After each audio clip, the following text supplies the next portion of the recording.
Hunting for Answers is a production of the Black Effect Podcast Network and iHeartRadio. Welcome to Hunting for Answers, a true crime podcast. I'm your host, Hunter. A college senior reports that something happened inside her apartment. She tells authorities. 5 days later, she would be found deceased. Nearly 7 years have passed, and a court is still deciding what a future jury should be allowed to hear about what happened after that report. 5 days. That's the period at the center of a 2026 Georgia Supreme Court ruling. A ruling that may help determine what evidence is presented when this case finally goes to trial. This is the story of Alexis Crawford. Before we get to the latest update, it's important to understand who Alexis was. Alexis Crawford was 21 years old, a senior at Clark Atlanta University. She was pursuing a double major in sociology and criminal justice. She was preparing for the next chapter of her life. To her family, friends, and classmates, Alexis was more than the case that would follow. She was a daughter, a friend, a student with goals, plans, and a future she was actively building. But in the final days of October 2019, that future was interrupted. In the fall of 2019, Alexis shared an apartment with her friend, Jordyn Jones. The two had known each other since their freshman year at Clark Atlanta University. For years, they moved through the same spaces, the same campus, and the same home. People who knew them likely never imagined their names would one day be linked to the same homicide investigation. But during the final week of October 2019, something changed inside the apartment. Court records indicate that Alexis reported an alleged sexual assault involving Barron Brantley, the boyfriend of Jordyn Jones. According to investigators, Alexis said she had been drinking and had gaps in her memory of that night. Afterward, she believed she may have been assaulted. She reported those concerns to police. Brantley denied assaulting her. Years later, prosecutors would argue that what happened during those hours helped explain the events that followed. Court records show the days that followed were not business as usual. Alexis had reported the alleged assault to police. Prosecutors maintain the report did not end the tensions inside the apartment. Court filings suggest the alleged assault became part of a growing dispute, a conflict involving people who knew each other, lived together, and now found themselves at the center of a serious allegation. In the state's account, those tensions would eventually lead to a confrontation that prosecutors believe ended with Alexis Crawford losing her life. In the days before she disappeared, Alexis spoke with her mother during a FaceTime call, a mother checking in with her daughter. Nothing about it seemed out of place. But later that call would take on a different meaning. It would become one of the last times they ever spoke. Prosecutors have alleged that Alexis returned to the apartment intending to confront Barron Brantley about the alleged assault.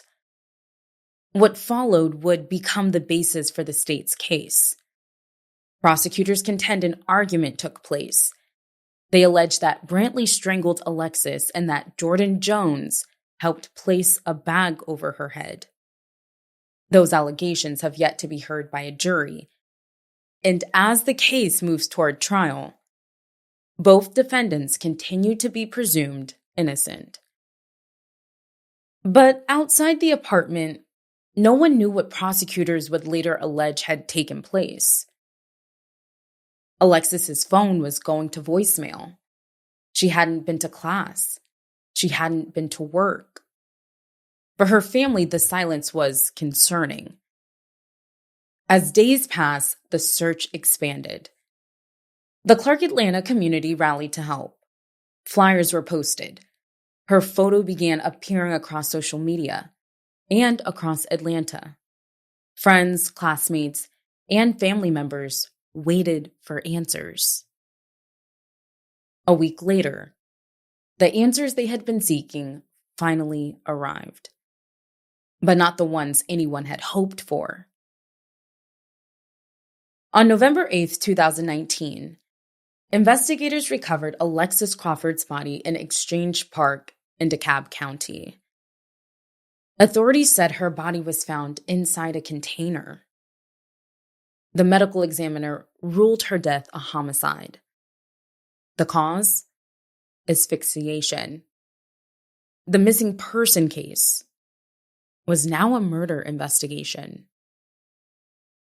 Investigators eventually charged Barron, Brantley, and Jordyn Jones with malice murder and related offenses. With charges filed, the case appeared to be moving forward. But nearly 7 years later, a jury has yet to hear the evidence. The case has moved through a series of pretrial hearings, motions, and appeals. In 2025, the Georgia Supreme Court ruled that recorded jail phone calls made by Barron Brantley could be used at a future trial. The decision settled one dispute, but questions about other evidence were still being fought in court. Then, in June 2026, the Georgia Supreme Court issued another significant ruling. The court determined that prosecutors may present evidence related to the alleged sexual assault at a future trial. The justices found that the evidence could help explain the relationships, the disputes, and the events that prosecutors argue led to Alexis's death. The ruling does not determine guilt. It does not convict anyone, but it does shape what a future jury may be allowed to hear.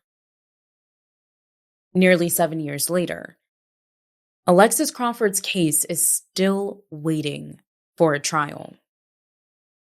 But with each new court ruling, attention returns to the same question. What happened during those final 5 days? From the moment Alexis reported that something was wrong to the moment her life was taken. Our thoughts are with Alexis Crawford's family, friends, and everyone who continues to seek justice in this case. Sharing Alexis's story helps keep attention on the questions that have yet to be answered and the trial that has yet to begin. For more cases and updates, follow Hunting for Answers.